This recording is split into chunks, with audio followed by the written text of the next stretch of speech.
Thank you very much for coming. I'm going to introduce Dave. So, Dave is part entrepreneur. Do you need notes for this? He met me 3 times. Part adventurer, part entrepreneur, part stand-up comedian. At least you were the first time I heard you speak. Sitting down tonight. Part serial dater. Dave used to have a 9-to-5 job as a graphic designer. He had various moments of truth and jacked it all in, skateboarded the length of the UK, then skateboarded the width of Australia, and then thought, hang on, this is really fun, how about I build my lifestyle around behaving like this? And he seems to be making it happen, so I for one want to understand a bit more about that. Well, I think that's basically just my story, so I don't know why I'm here. Cheers. Thanks for inviting me tonight, guys. Usually I give a talk called Adventurous Motivation, which is exactly how it sounds. I don't believe adventure is all about geography. I believe it's about everyday life. We can have an adventure in our backyard if we want, or if we're single, and in late 2007, like I was, we can have an adventure with online dating, which then progresses to picking up girls on buses. But we'll talk about that a little bit later. I knew exactly where everything was going in my life, and because of that, I didn't think about anything new. I didn't think about the stuff that I really wanted to do.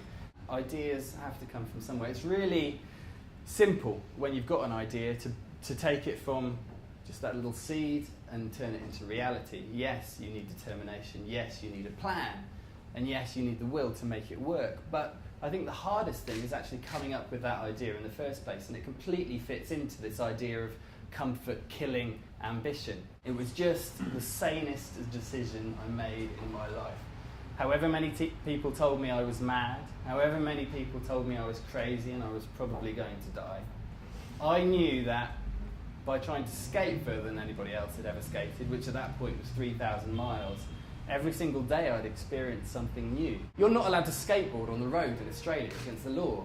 But I figured if I started in Perth, I'd probably get about 2,500 kilometres before a policeman would see us. And by then, any police trying to stop us and take us off the road would just look a little bit foolish for having missed us for 2,500 kilometres. Slowly, I'd place more pressure on the ball of my foot, and I had an enormous blister that slowly became infected. And it didn't help that May 2006 was one of the wettest Mays in about 400 years. So it rained for 19 days non-stop, and even on a just horribly drizzly, windy day through Cumbria, I could smell my foot through my shoes and 2 pairs of socks.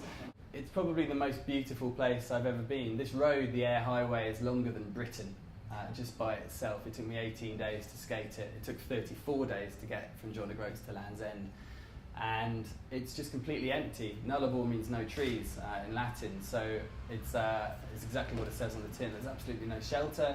I know exactly what you're thinking. It's probably not the best place for a ginger bloke to go on his first journey. It just became everyday life, and that was my mould.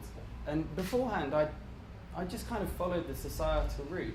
We go to school, and then we go to uni, and we get a good degree, and we get a job, and then eventually we can afford a house, and maybe we go away for a week now and then, and we get a wife or a husband and have some children, and then we grow old, and it's all wonderful.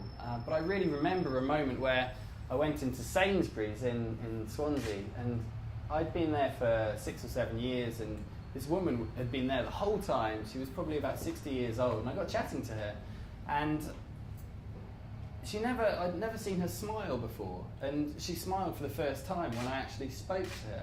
And I said, how long have you been working at this supermarket? She said, I've been at this one for about 17 years. I worked at another one for 12 years before. And I was like, do you enjoy it? And all she said was, pays the bills.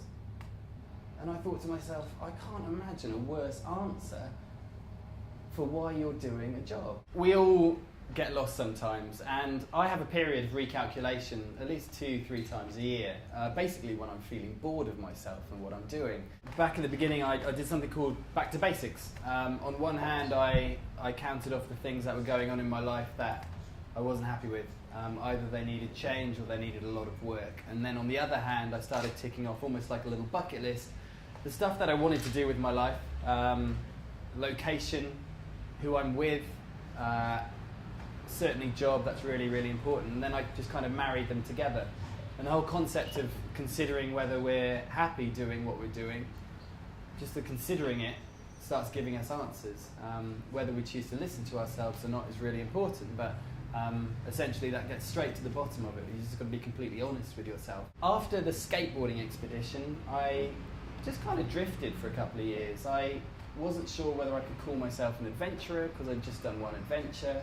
I wasn't sure whether I could call myself an author because I'd just written one book. It all felt a little bit false. I've got a bit of a curse now because every time I walk around and I see a way to travel, and by that I mean if you can travel 10 metres by something, you can travel 1,000 miles. You just need the time and the will.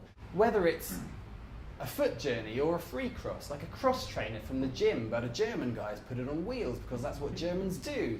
I realised as soon as I started this I wasn't going to make very much money. And I was completely cool with that because I was happier being completely poor and travelling around and keeping fit and healthy and experiencing new things every day than I ever was when I was putting £1,000 a month away into my savings account. I decided to go online, and as soon as I did, log on to mysinglefriend.com, I realised there were thousands of women out there waiting to meet me. So I decided within 2 hours to incorporate my dating pursuits with a potential book that I'd always wanted to write. I've always been fascinated by people, women especially. We're always fascinated by the things that we can't explain. And I wanted to write a book about love and sex and chemistry and men and women and all of that stuff. So I decided within a couple of hours to try and date 100 women in 100 consecutive days. And it was the most fascinating, exhausting couple of months, and probably expensive couple of months in my life. Time, money, body, other commitments, fear. Fear is always the crux point there, and fear tends to be because it's something unknown. Those excuses now are just excuses. They're not reasons to me. If we're living a life where we don't really push ourselves, then we're not going to feel our true ambition. But if we don't start considering exactly what we can achieve with the might of our powers, whatever they may be, physical plus mental, then we're not going to get there. Time just flies by, and I do not want to get to a stage in my life where I feel too old and physically unable to do the stuff that I can do now and look back and think, I wish. I wish is the worst sentence in the world, because right now we all have the ability to make sure that we don't say I wish in the future.